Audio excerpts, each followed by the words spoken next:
ye pa timi ede ma mu nkomo no ya de a ede ye papa na yesi nei onyenya nsusuanso no ahwe entimi antu ana ma da bi no ede how kese pa ene betimi abron nsusuanso ne se ewa na yeso ti no epai wa kwa enko na afebo se ewa so akoma na bon tetem na amuja broso no wagimo abonzo wa na yesa na nse ta chichonsa ena afi no nan no ayese wa bre na wakoma no eyo ya na afi ayese wanisu ebimo avebedu bebi na okon ena so kra boso ahase ehyehewa na wonze bebi edu no adena no eden e wo so hwe na utu anamo bi ebeboa na so no wagia wona so na ne makoye peramanti akoma no e won sensem bia ne nema ma bobo so no on shara ehuni ya na wawramo obo heba a medical research center mo na be na yetimi aboa na ne ma dadiera manya no nko a yeze nyarewa na bi ti say hepatitis diabetes opeba onye bia fe so no enam yaye e ya de adokrugie papa ena fe typhoid so no e ya de e ha na wo kidney mo how ene ulcer ne de kan woni nyina ne no obo heba medical research center ebo mo de di ujuma boa e man kofo nyu omo fa won de omo njuma pa omo bonti na o hwe omo aro ni chiemu ado ato adamunu last stopper baby am na chese nei no so for ma me otondo kono no wono omo ne no ne die niwe e wa dumadu last stop enti ko na kokojo ayaisa na ne man ko ye pen fa omo bo ejuma from Jordan ekokosi memenda emre no omo de ejuma na no pa no so abo no 7 am de ko ekoko ramsi no nu abo etimiera pa mu 5:30 pm no mo apejo mu form number no na komo bia ne omo engineer boa na ne man de ye pen fa 0257 472 506 0257 472 506 na 0249 761 508 0249 761 508 ni ambo na bibia ende da ye pen farmer drinks no eye mienu pe esmase ye no an ye bomode na ye timi abobo bobia na ma ahoden sonko am ye gen na so na ne makoye pa etimi ra me na mu nkomo no eni se de si etie no medi ho adanse de acho na ne oko na wankwan kotobi na kofa ba kubiri kokoma wo no mo na emo hawa na eye wa na waye ba ku ye mixer 5G yere haba mani nuabara kabo maye ebe mo ahoden sonko mo amu ye ejuma den no waye ejuma na ama na akodu bia unzampa brena wuram ye papa no orepe mixer 5G ni bi na bo na ebe sa mo ahoden na ose ni na etimi de ahyemunye no nko omosan aka e de atrose so okwa ejuma den na ore ahase no pebi na bo na anya bi na bo a eboa na bibia adaye so etimi edi amagana oma adwena de benya no grapes no ebo mode eyem ne ma no adwuma na jense no eyi ye ntini ma emamogya ne die fusa na kra ye mema no emesisi ni mu ye din ye papa etie ne mixer 5G miso fruit drinks no organic fruit so ene abo mode etimi aye ebi de say orange apple mango pineapple and afri grapes ne abo mode de na mu api enwumra wakonante a waba no orobo bia bonze obeme obeda ma de a chance na be didi kra wetimi edidi no eye mixo fruit drinks no e wodwaman so bebre also okona okokogibi eye na aba abedi nto na aba de dodo na aba be hye no wabomode etimi ra ma hoho no ntifa number no 0246 270221 0246 270221 and 0558 106348 0558 106348 opebia orwani chemu ewo ahwa overseas 21st can call manager Daniel no mabeboana dodo na wenya mama Esther orwani atemo Atcom Royal Ventures no Watra Baptist University buakwa UGB PNC Ventures no ewo anomanje taxi station also Charity Hospital Junction obenya bi na Nasachi Enterprise no orwani chemu asafo abinchia also VIP car park no ye boana ne ma deda din so no etimiera ma 21st can zebra na bra be romo maso ye ne mboa na na oyare no yenso ano entimia pharmacy atika nkomodie ne nkomodie na hyase ene zeba be romo asasi so a na nkofo hu yare kro no 21st can for na bomode eye nhwemu yi pie ya edin no so ba ne baba betodwa na omo aso na abo aso so ano a ama ne nkofo ejuomo na so abibie koyere mama siatika ne den titru ye maame no ne ye papa mo aya amukodwa no mo transe chepa obonze bedu bebi na ato asinti ne twetwon ewura mo sisi echi obebi wanwe ya na ewura mo ose echi obebi na baba be ewura mo na echi obebi debi no wanwe a o baba be bubu e de wozo obo mode na oye niema ne ye na onso no onya apomdie zanzo na akoba na ebi asufie eti wahase enye sensusu aso na 21st kene komaso ye na oso ewura na ehwe na ye boa na ye so ano kama pa etimi de medizanse sciatica on commodie e omo ani di edini ye omo na atwasa no ansa na dodo na so ese ni omo ba ababa bi di echinya no nko yese na hepatitis diabetes no hypertension stroke ya ye bia edu nya fruity so ba besu na ase no o de ko ma so ye o ko mo e wo laboratory o a e lab kese ye be do so awe bebi a ye ne hye ya bomode amwa bibidru a ebre na yere fi oro wagia wo na so na ne makoye pa etimi ede ama onye no nko amobomode a scan services no so no amutimi ye hu se de niema no esi ekọ no wapom de no niema ba ko mienu bia emboa ema hyehyɛ no nko ye mfa ma Friday bia after ejuma no to fa ho na je massage ano eden a wankasa je hu sampa body no esisi ona so ho no esisu hu ye papa ni na and is after the massage ye Sunday machine treatment bi etimi eka ho a ebowa na amamoja no edi efusa na kama pa more than 15 branches Ghana bibia omo ye ejuma Kumasi overseas junction omo ebe na afraid obo ase cancel cortes core junction be nyomo Accra do me market tu nyomo na sunyane enkranza ne techima bibia omo ebo ejuma fanamba yi na nkomodide bia ne omo endini amboa na kan wasem che doctor na onso anoma na ton yaya ena nya no edru say that 0249 311 311 0249 311 311 0540 311 311 0540 311 311 Niambwa mane mandeda dimpen fama 21st clinic expert in sciatica ram niambwa na bibi andeda dimpen fama na crowd folks that me kan no enche game no etimi ashaze etwa eja ede atuma oro ni chimo wo ye boa mane mandeda dimpa edema na momma me o ma rival no na ye man kofo enjoy kakra na ye rese de niema esi eru amohoho ne sere ntotoe no esi ati time a phobia amokokoko du ye no ana ozo omo bass no eni akwakosi omo bomoden apie da fima na aboa na hyehyɛ na da yisoro etimiera momani abre omo breze game we no kwambi asoro omo rom na win bi ewom bia no omo kokofa na eboa na season we no league no so omo etimi age a omo age resi omo na so na hyehyɛ na da yie pa etimiera mom ntu join ye na ohia we ni time phobia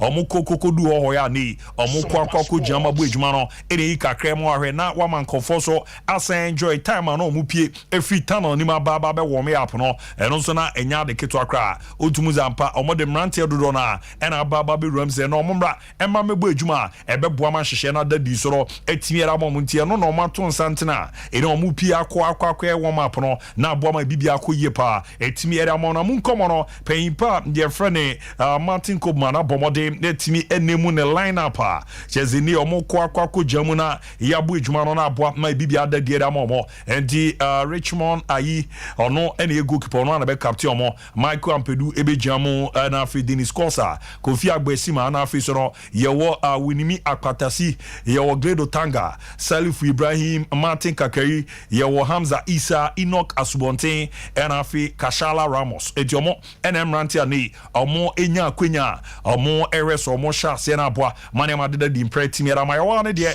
ya bomode na live update dia no erum kama pan so no etimi ediama na ntoto na koye ti om bench no Richard Atta goalkeeper Zaka Yakubu e wo hono me sapon so no e wo bench e boa mane ma deda impa e na fi Alivicious Atta ono so no ne wo bench obi Adoma Kon Redu bench obi na Albert Iyonde ye o Sedu Suaj e na Linda Ntenge e na Eric Eso ti omo so no any players omo bench wa omo ye na boa mane ma deda impa sa na ya boss man obeze mako nso obi amposo ne yonko atena na mom ye monitor from afar de be komia no ye de be rum etimi era manche e na ampem da ko a ekoko rum na jeso mo so no ebo ejuma boa mane ma dadi pa etimi era mom ni nyina no e de CAF Champions League no e man de no e na we ejuma mo ye ne mom di rum a omo jam etimi era mom man Ghana we third edition na mun komo na no we no munyae no ye run ne coach e fe ne Joe Nana Adakwa edi nkomo ne bi coach mo first game ni win na mo bo mo de etimi nya no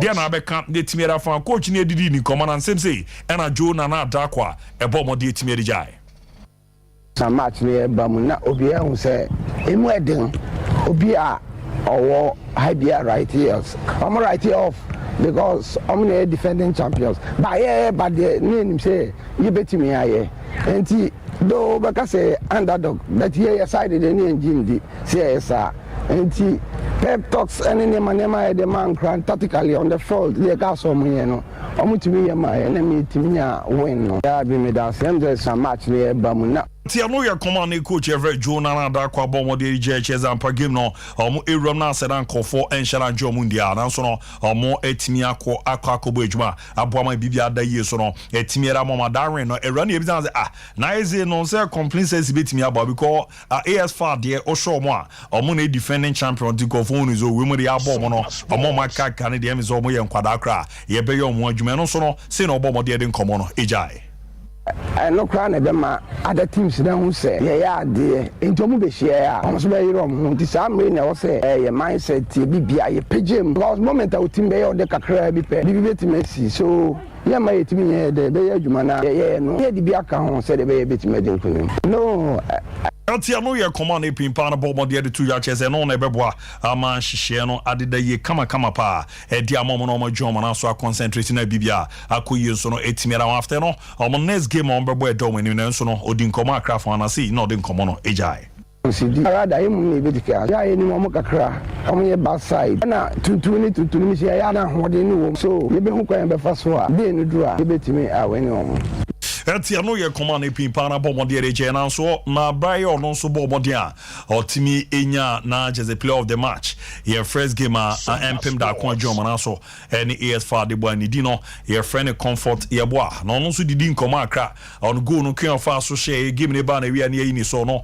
any play of the match no say no so bomo de nkomo ni jai Asidaro nyame team no bia ire when I am first half no so coach de ko dressing ko kasa kire se betima ye team no bia de no share ball no say say tournament ye win the first match ye said ye nya win wo team na me ankasa me side me ankasa me prove me wrong me ka kire me say ebe yi say na etie bi ebe yi go no de say anytime bia bobo coach say aya ye follow him say corner ba ye follow him na ye the ball na o twin say na me nya daju control na me relax na me ball shot na share ade am tie oh manage some case manage pa de na me boa e ka se manya vip no kra na am surprise Tia no ye command e odwa ni chema na che comfort ya bo mo de atu ya diere zomo next game against AS Mad niama be dadin e dia me no mata akoso atigana nim na abo ma hye na dadin pa e da me great Olympics o maso no Rodney Apia Steven Tornado Apia former captain of the Black Stars of Ghana ne ba no na didika de bisa Rodney so he said niama e si e kwa last season ase yan sheda hu sa this season hu sa wa sha ase e bona de ndi ni rema last season no yama ama yan hu sa no ka so prapa anyhow no see no bomo di nkomo no ediche. I was out due to injuries. I had a knee injury the whole of last season, so I wasn't able to play any match at all. But this season I'm very fit. I was actually at the hospital taking care of my injuries, so right now I'm okay now.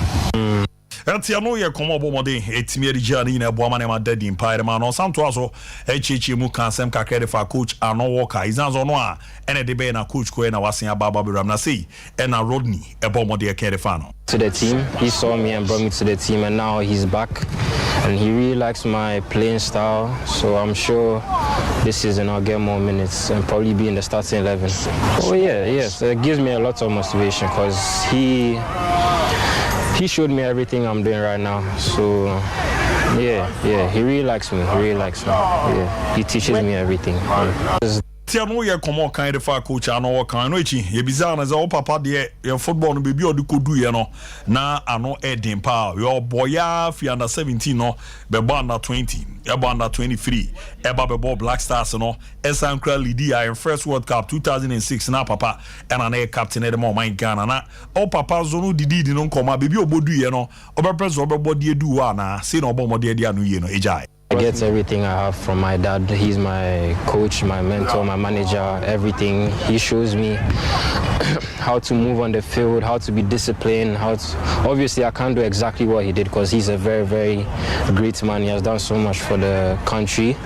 I just hope to do my best and make sure I show what I have, and yeah, obviously Etia no ye command Steven Tornado apia ne be frɛ Ronnie apia obujuma edema great Olympics abomodiri ababa beje di ho semni remedy ama na meba na press conference a call so eneno ana meet the press no ye rewrama di mu nkɔmɔ akra ni na it is a crobia komasi asante kotoko MP fokukushan sentrofo ne omadidi di nkɔmɔ odo na etimi da choma no pano ye mauti kakra ewie so mesa abamu na wo nkomodidi na call so no ne ma odo na etimi ewrama na mo abe heba clinic semen kemfa ncho zebra na bra be rwama maso ye ne beboa na ne ma koyie pe etimi da ma ni na nsa bi drunkuto ena ma me na bomodin edi ye adwuma wa man kofu enyo ma yare sa ne eboa ma ne ma dadi pe de mo ntinyame ena no so ye adwuma na wo ye bema na wo niema wo ya me ba be bobo so na ma na mbo to rwamu abi heba clinic na ma me ne beboa ni nya so prostate no niema nkoyie mfa ma wo jonso a obre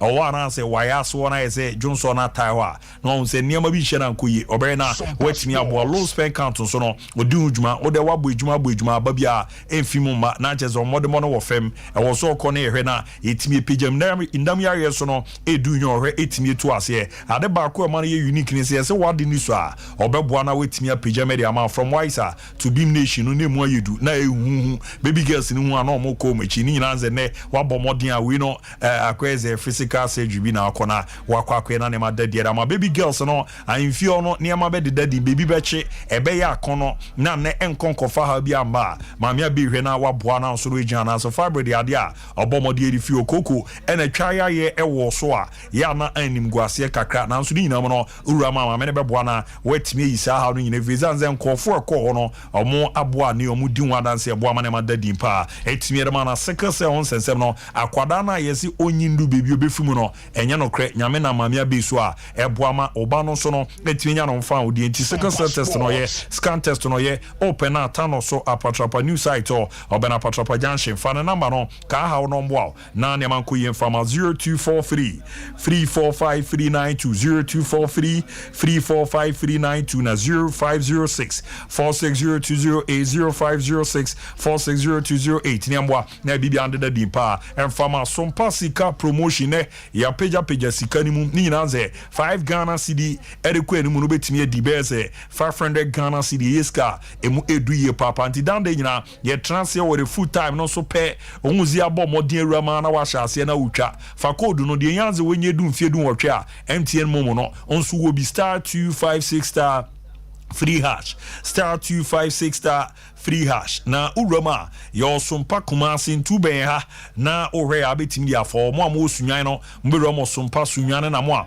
wo isbono no mabomo de ramo Sompa nkanza na mo de ram na ne ma de dadin pere mana de mo a utwa no na onso no unya akwenya di a ebo ama ne ma dadin pere man ti fa code no *256* free hash *256* free hash o chena uza no pa no ma transfer ape na wo ram na so aba be che wadwen na ne ma de dadin pa etimi edi amane no Dawood Eba Hospital Limited semenka emfancho sebra na bra be ramo maswe na ya bo modern amankofo so na pom de na wie pe na nupa de ye bia bedwama so pa bako eye Dawood Eba mixture no yobia malaria fever edunya wanuma to untimi ndidi e wona anwan hyehyehe a woronya Dawood Eba mixture ni bi na no bobo boeboa na etimi etu ase kama pa etimi era momo a ene de Dawood 360 capsules no ababa be rama wa osisi yo ya sasabro wo so ntini mo twetwenwa unya Dawood 360 capsules na ebeboa na sisi no etimi aye ho adwuma kama pa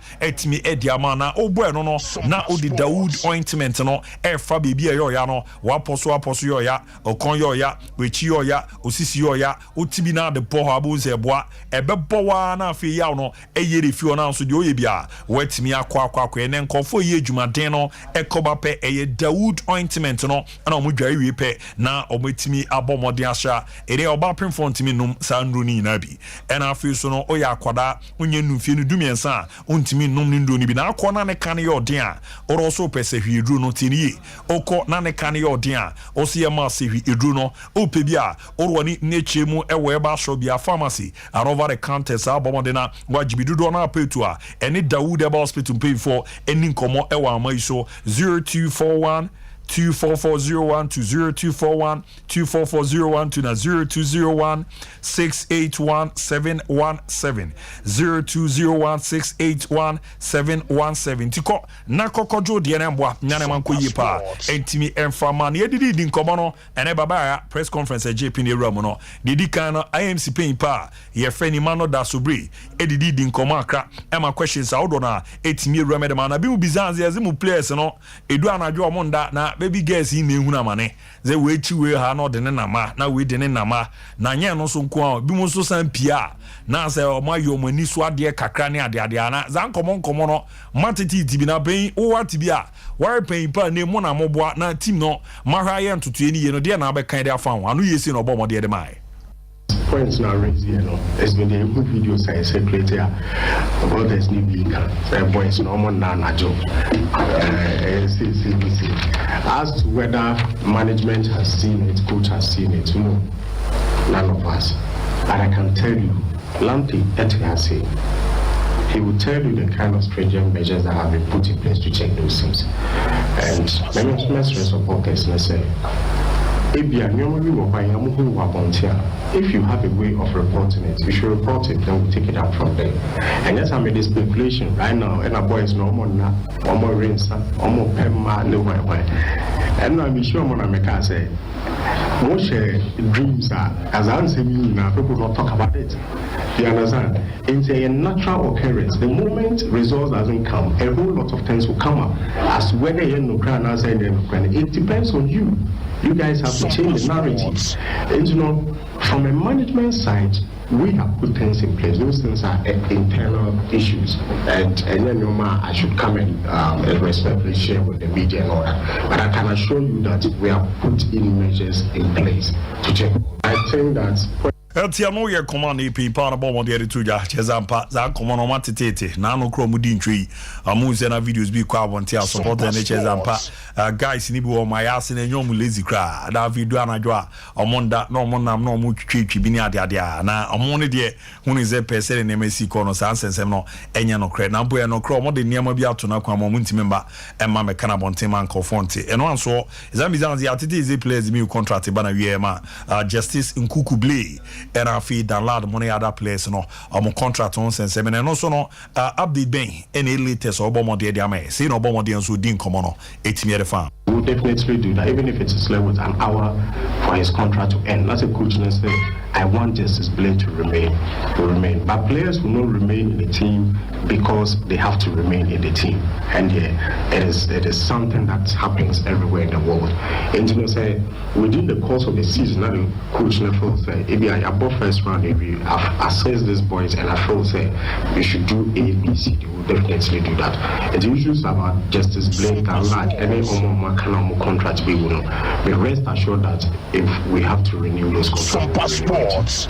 Etiano ye komo DJ Jezampa bekada krokram wo na nyame so be ya obe ya ansa na abekwa awako eti oren komo no dina say ebeka few hours kra na ne hu be hia se djuma na omo no mo ne ombeto asomre na ye no medin komo na ya bomoden na ye timi extend your contract ne dia mo sam update oromu JC hun sensema ne ababe buburija wa bonten ne JC ba chena nyamba na ababe du ayesi no se ne nso obomode ken fa JC no. We have information from our kit suppliers that they are taking delivery of some items this week. They have had challenges clearing some of the goods, so they have given us the assurance that the replica jerseys, about half of them are in the country for now. They are waiting for the rest because there were some challenges transporting them to Ghana. And I'm sure by next week or next 2 weeks we'll start the sale of it. For the price and all other things, we would have to look at overheads and all those things before coming to that conclusion. But what I can assure supporters is that we'll make it very affordable for all supporters.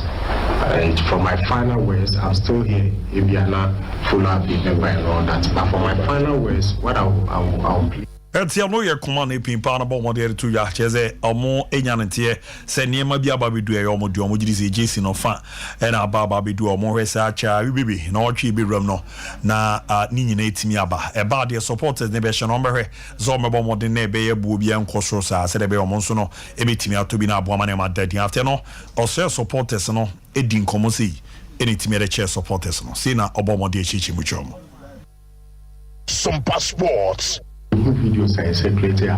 All right, Berna, ya bomode ni akọ na yenkunkuti. Every team, with one results. Team be a pair results. Coach, and then the players, they don't go to the field hoping to lose a game. Or being the one or planning so far to lose a game. Sometimes I just wish that if you have a good training ground to see what kind of work they are doing there. They do a whole lot of work, some could do partners well. It becomes a different thing. It's a best stress I am sure that by close of first round we will not be where we are. No one should lose hope, no one should lose focus. We must stay with our mind intact and have the beliefs they go to deliver whatever we want. Thank you. Etia no ye command e wodi era che supporter ne za abotre atrebo munyanto boase na obo wogidi pass nkakrakra ebefa na yemba first round we room second round de na niam adane na owie no na Dr. Prosper na Teogum coach na nkasaba eba be sha ase na odidi nkoma na didi kan no coach kasere fa team ne performance of late omo eda na di ho na say na coach eba omodin e kan fa performance no. All right, Berna, yabo modeni akora yakwa kutie anyway. It's not that the team is not doing well. The team is doing well. The issue is about we scoring goals. And I want to put it on record. Probably you can go and check the teams who have played vis-a-vis the number of chances we have created and the chances that the opponent have created. We always create more chances than the opponent. The issue is about putting the ball at the back of the net. And don't let us forget that in the game of football, if you have chances and you don't score and your opponent scores, it builds the confidence of the opponent, especially when they are playing against Kotoko. Most of the teams, for me as a coach, clearly when we start the game, I can see that we are ahead of them. But then, because we are unable to take our chances early, as the game unfolds, and because these young guys cannot withstand the pressure from the fans, so sometimes mentally they go off, and when they go off, it distorts our structure on the field of play, and this at the end goes to affect this performance. I think for performance wise, it's not that Tia no ye some people to ya chezo mo modern morning ya modern wa beka se wo form na mo ma se chances no ne ba ya na MPP no mo bo mo di timi e bo de se no ntine ya na sa be all teams no mo ne mo bo no onya chance na wan hye no no hye ne dia ya na eboa e boost ne confidence ne eboa mane ma dadi mpere mo man so osande di gomo cheche mu ze ne rebuilding ene ya dia oro mo koroko no ewram na eboa mane ma ko ye no so no se no bo mo de won komo no etimi ejae. You see, don't let us forget the fact that in trying to rebuild a team, it doesn't just come that easily. Rebuilding a team where players are coming with different mentalities, different ideologies about their understanding of the game, it's not easy. It will take time.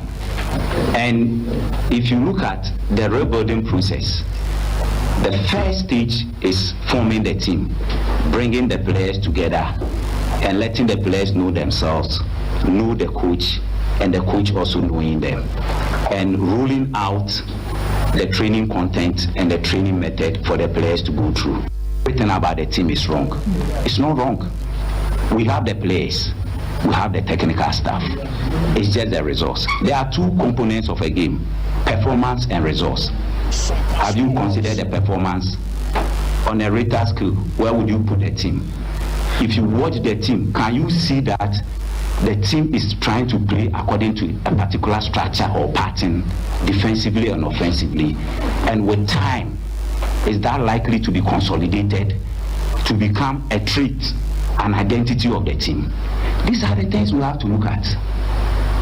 That's why I told you right away before your question even ended, that me, I'm never discouraged, because I know that as time unfolds, when these gentlemen I'm working with get to understand what they are doing and will get into the flow zone, we will meet here and the storyline will be different.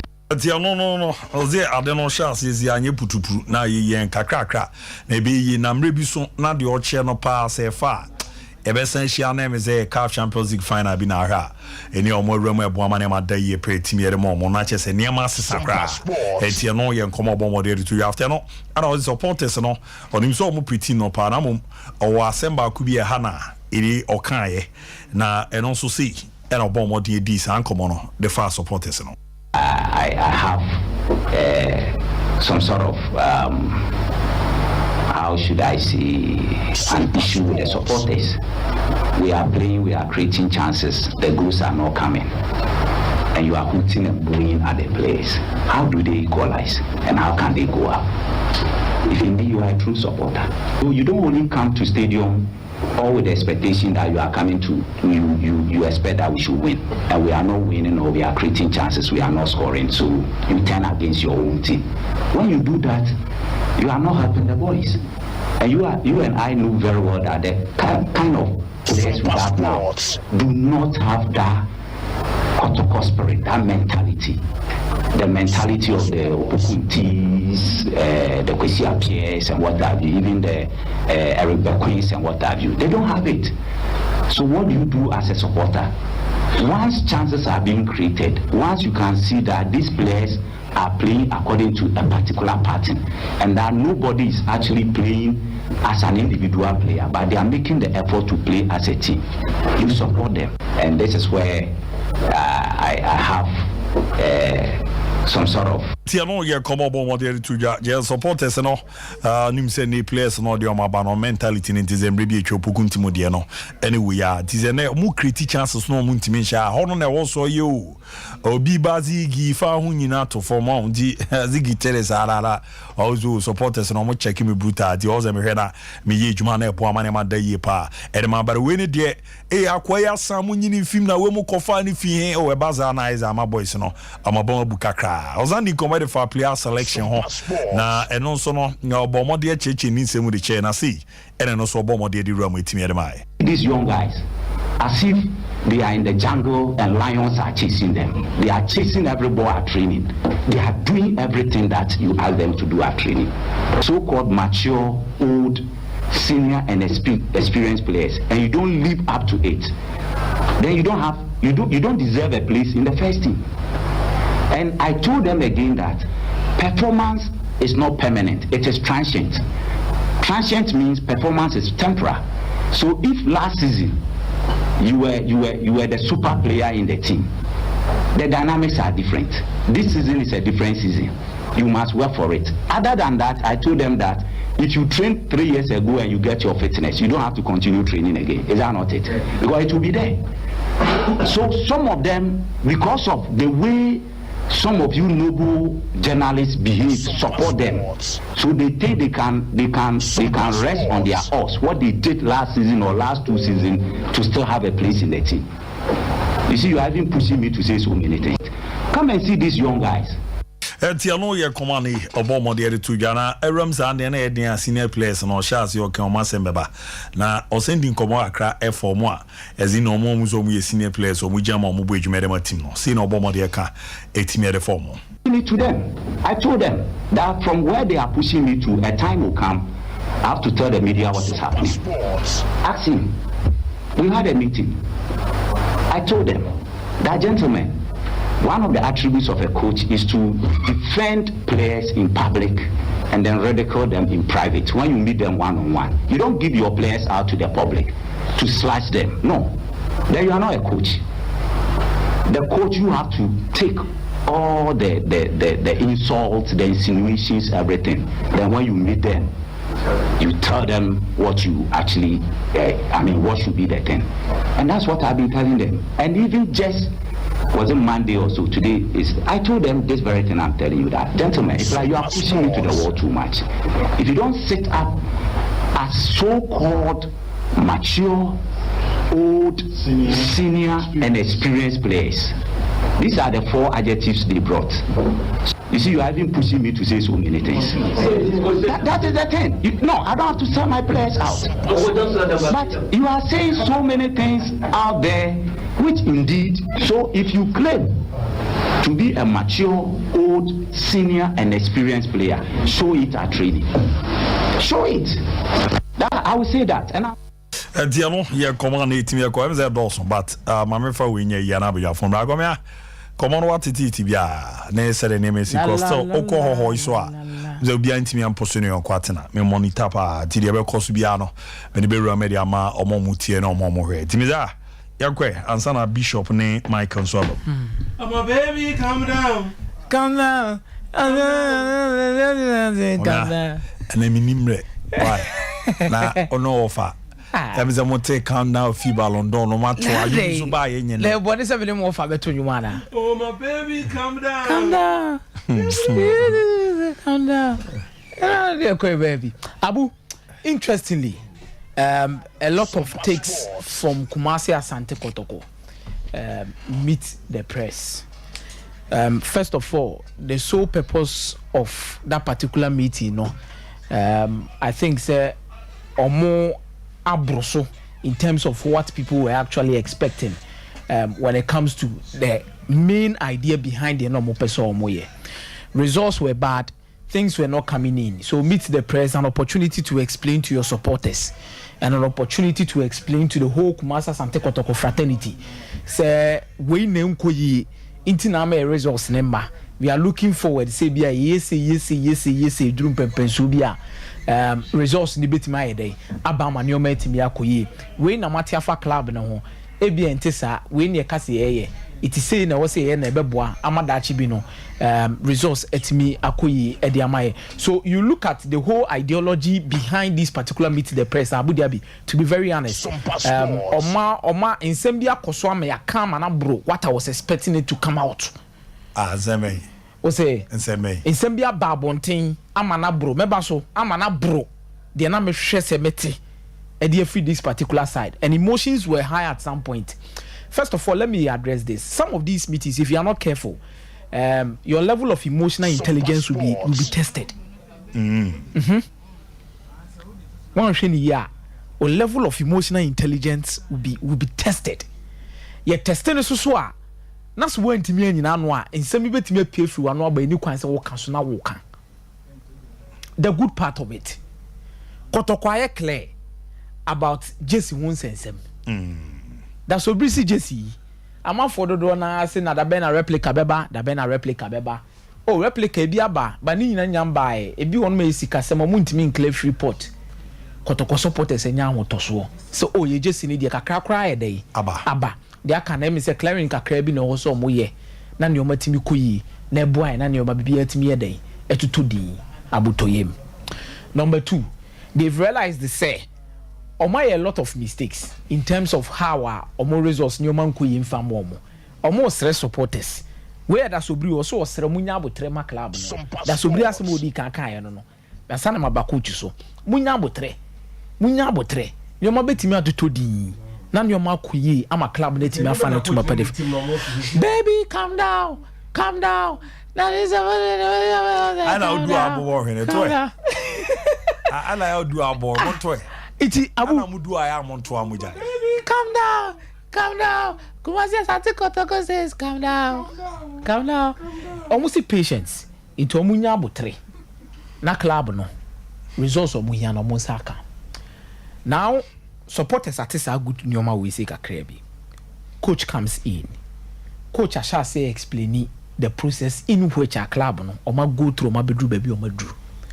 What try me aba be hunu say in building a team sometimes enya prayer o build do stage bia e wo say utimi nya party bi ma party no kwati mi bobo consistently and some results be etimi aba I say nyoma me performance and results. Are you looking at the performance? How are you going to rate the performances of the club? Watching patterns a better so. But you come out in the first place, also you don't want to put an own person who players no be share bars and I say. But some comments have necessarily placed these particular key players under the bus. Are they in same way? They kind. the term no use, he says some of them are politicians. Me am Etiano say me Kumasi Asante Kotoko players ni be a politician. Sompa sports. Yeah. Eti no kind and young one. Enye mama. Abu, when you knew Kumasi Asante Kotoko, some of the players use the media to get into the team or create a certain problem within the team. Oh, okay. Enye news. Some of the players, you will be on my genuinely. On say if you are promoting a player and a performance was right and hard drinks are. If you are promoting a player or brand once and you feel say player we say the media would in a boa club then hard drinks are. But if you are promoting a player, I no jin who di ejin who tum say was so timi room into the team. A bra performances in the component team consistent with it becomes a huge problem. Every single player at Kumasi Asante Kotoko attached to a coach or attached to a CEO. Every single now when I do buy oh Jamoba regime be na CEO be na do buy Oba club na coach be na do buy mebwa but how obesity am attachment na go beyond what you are supposed to do at the club so the club never to animu chain nipa no do buy no very important. But in some one my supporters and come also Jama supporters na dealing with it. But as a coach, you don't say it outside, but you know how to deal with it within. So, Pamo man, as also Sakio Ma.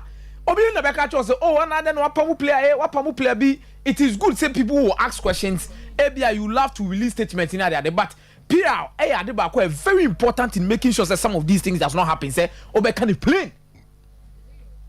My main car, some winch on there. Ogum. Now, David Obemo manage how he speaks a lot to Abonte. Yes. Don't manage. Itina so Ogumo kai said maybe oko Toby in speaking at various radio stations. Yes. And san obeko ni bia na the management write the questions for nipa no be host program just to make sure say quiet line. Oye open hearted person. Oye oma meka mebo so asem. Asem bi ha me ntimi fan hye me mu. E fa won say wanim say no be ka cho say ni na ate. Kasim mengo mu de ni bi no. Oh, okay. Iti a big club like Kumasi Asante Kotoko ewiase ani nyina wo he so a big club like Kumasi Asante Kotoko so ba bonte ababe kasa no a level of PR work needs to be done beneath it and a level of emotional intelligence needs to be shown. Oja me no beto aso why ma men call Mike so no so mintie ne de na me fa bishop nwie go mre na ne we na ne sere niam esi kona ye kakra migi yeah is that what titi we ni bia nkomo ni bia Abu DNC BBNC. No. Where new because when a big club starts a season poorly, then news. Sompa sports. Enye adie gidi bia. But it is about how it has been handled. Kotoko has had a poor start to the season. Yes. Enye they na more expecting it. E wom said do na ya where say they went through a period of a year changing over. And it's our changeover period no. This administration ya collapse when a beba and no ye dilly dally ya train then we appoint an IMC. Ya name a coach. Then we have to fast track with signings any idea. Intinioma bibra kotokoye no off season ni na no. Enye ni na dodo ni na a year de yasha da plan ya executing ye. Most of them were ad hoc. As a impofrim, something we need inti enemy ya yempe bibi infanshim. So they decided to apply quick fix measures to tackle the situation as it stands. Na ndi ekwe nimno no masha asi atotonyo man send fata. Sa quick fix measures no more at the if they had gotten the results and referee. But results in Mbaniti, we always have to scrutinize signings or more. The coach highlighted say there were players they penciled Sanko more signing, but until they had to fall on. Nice indirectly in common nature, Kodoko did not get their first choice options. Yes. Targets on open, they did not get them.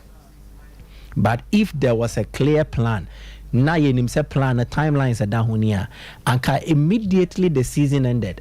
If there was no changeover, quickly they start pursuing the next season's task. No, but it did not happen. I'm not trying to make excuses for anybody, but this is the reality. So the reality is signings did not really go according to plan. 2, pre-season not ideal. 3, there have been issues also around players being more fitness, injuries near there. So Kodoko were not in the ideal state as at the time I ever league nase.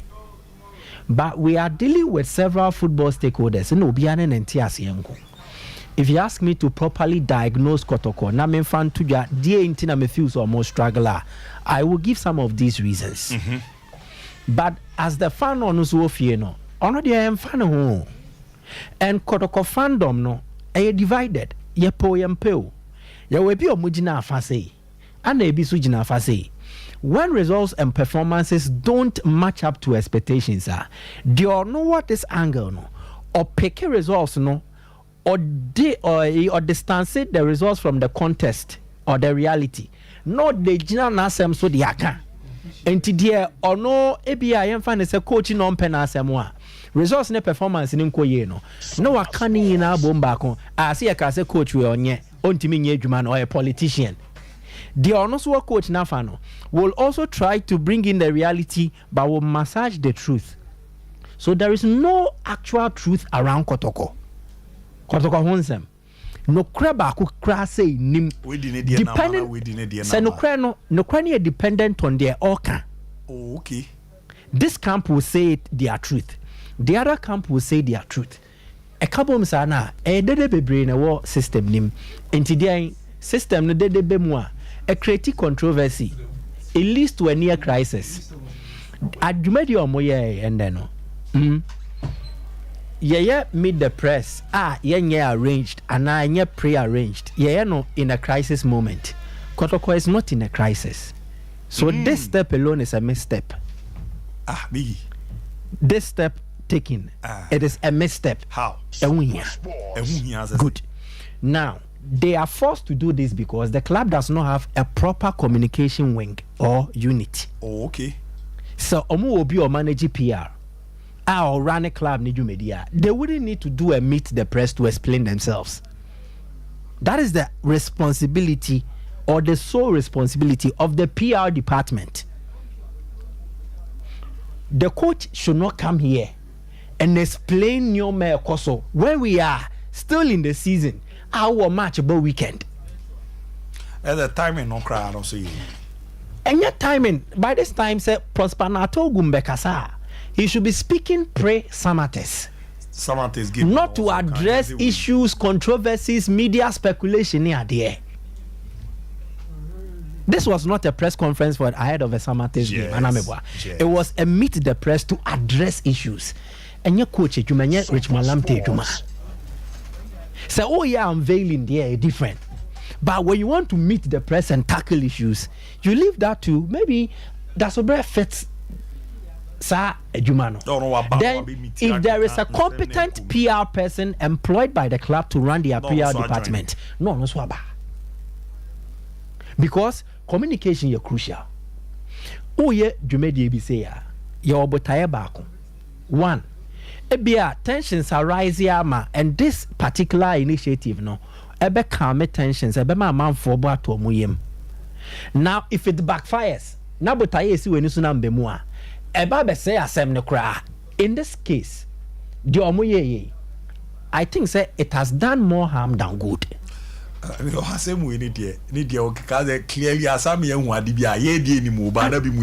it has done more harm than good. It is because it was not properly arranged and then executed by a PR department. Bobby, after we no me transi analyze ya, the ama farmers me summarize the amawa. They say clearly unze kotokolo. As the players in the Muya Chatidom, Omu senior players. Peme Casa ne course no the amount. And to senior players, and then it means you will start looking at identifying no more match our club. Yes. And almost boom the anything because only the Momunina. Good. In Momunina. My bishop Fabio. So I think it is a sad episode. Bishop Fabio, come on in the Diabo Banadia. What you done for or mono ye we are, but as we didn't know the watching in film and send be a form the dear or ye didn't be do be ever done a cacra. dinonze mrewe aso na senior player anyo mo de mom na oyezu din dada na be didi wem zo be ka chi kakra ti hwe na family na mpje ye ka ko sisen ya seminar etiawa bibi e koso bia no ye ni wombi ye ni twem bi ye hwe we knew it was going to get to this point, but yeah, I knew that say a bit drew in terms of you see, getting to this point in Kotoko is not difficult at all. How many matches? Match week saying 8. I feel like 9. Until you're more half, and I about half. Till oh my baby, calm down. And because look, they are Kosovo. So calm down now, masses here. It may affect you, yeah. Case 1. Kotoko. It always has a standing enemy. The beer war. Makasem we achoba. What they are rough. You won't to me. And I kasana me say look. And I am ponsa we. Kotoko man chairman am who mun saying. Near me my dream is say unis kakra. Or lack the political power. Now the all the network to go about the politics in Kumasi. Hey, to be a maternity. And yes, sir, he's going to struggle. Maternity, but then some na coach ni cannot say you need to be a more pet team downfall. Yeah, and there are politicians in the team. They have always been. Dr. Kikis upon how to deal with the politics of Stephen Odro. It was bad. No, it didn't pa. Because Kotoko for no dog yaziko. But Omujidi say Dr. Sapos Omujidi say Mraso say yes to move course near day. Again, we are back, and then today we are having a similar issue to do with a hydrogen bar. Sylvester, as Bafo Asai, Amankweti Sylvester Asai Usu. Obey Kotoko CEO no, and IMC chairman no. The first coming no. He had to deal with the issue of Isaac Boache. Sompa Sports. It ended up saying Isaac Boache ko Armenia Billy failed. Okay, and some way che. Now I'm say that's very now here na contemporary affair hin ni ma atu say and some course no major production team no watch ho some be to me a omumpe Richmond Lamptey video bi a momo ye ya no gina chire kasa after Kotoko ne Karela. I'm not even interested in this friend anymore. No ne ayi na alenza verse ne ze ida say maswa jima na see Vance Adoma ko na ne komo na no gina chire. Yeah. What I say? It speaks volumes. From that day, this in there, problems had been there. No problem. Sompa Sports. Okay, me back as I'm boy. Issues dey be o. Let's say dem come aye di. E na make me summarize bibia me hu ze. Ati don for no. Senior players ni bi mo. E na no omo yes anema na ekoso so dey ha coach no. E na wa ba be kan bi dwam. Na dodo na hu. Aka bibi omunti ana omuti. Aka bibi omunti. You show the coach na say na modern moko animu anka we nyina amba. We no so players is obi person Tom why say no versus anadwo pa na bishop say we no obi obi fan lighter not near you about say ano to one ye say ti say wo kan ye kan senior players ye nyina ni momo of course say we nie omo aboyi ye bo mumbo bi a be ka say bia o senior player man mumbo bi uni momo mimi ni momo until say I say we nya asema like eye we say about e be be e fiba no and I we ya on ne ha den champions ase be catch us bomo chichi wu a ye nyina chinye ni see ogum awoche ogum e go pe ko ponya me fiom tie okay papa not you I'm not seeing him as the coach of Kotoko sir omunina ya IMC members yes sir I IMC members ne was saying sign at the table no so no I said ayo ai nana so kontupo ti so omo ye fa doctor account IMC member okay you can't take that away from him. Yes, Dr. Ogum is a member of Kotoko's IMC and a sign coach or a management and technical head in one. Or Casanose on a list players are no problem where with them Seminian card, I mean, canine. No one, Cobnos firm is a other Cobnos. Uzu Cobna, Prince Cobnos. They have been you, now just a bit better, yes, in nam frequency do say skasa no perfect protocol no on fa suma me na me fa nkobon kwesi e do say $100,000 oh no be dey $100,000 nam sike as say me ko fa ska we and ka sa on ton prekwe $100,000 ata so ni say prince o me doba nti me doba so dey nam sike obeji say no need minimum offers here, they come down, sir. And they catch a photograph and say, I'm saying, I'm about 300,000 Ghana on Beji. You know, $5,000. I'm more close to 52, 53,000. And yes, sir. 10,000 and I said 13,000, but more $10,000. Until say 300,000, yeah. Let's say Kotoko maybe any goes as close to $30,000 or another $25,000 or prince yeah open as you in this scam. Of course, when tackers your partner be did to the bro. Not prince or local blasters or tapping players in the bro local blasters. Oh, okay. So what I say, Tino now say me Kobe be any anajo be 10 na me 2 free kumesi. Say me Kobe be any. Na me say ko say do they won't be a catcher. Dear partner or patcher. I can't remember some money. Or say, hi, so soon, so I'm a double.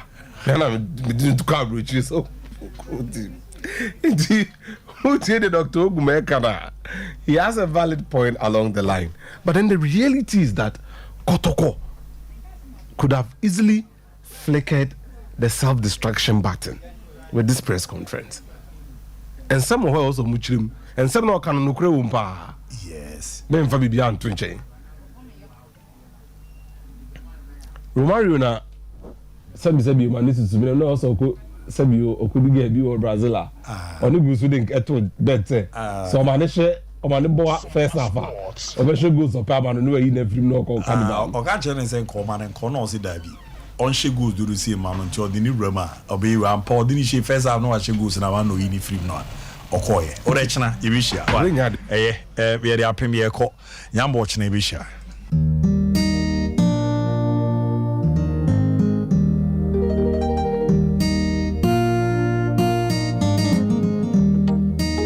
Onitin die pue opue ya wampue ni kwao odi enijie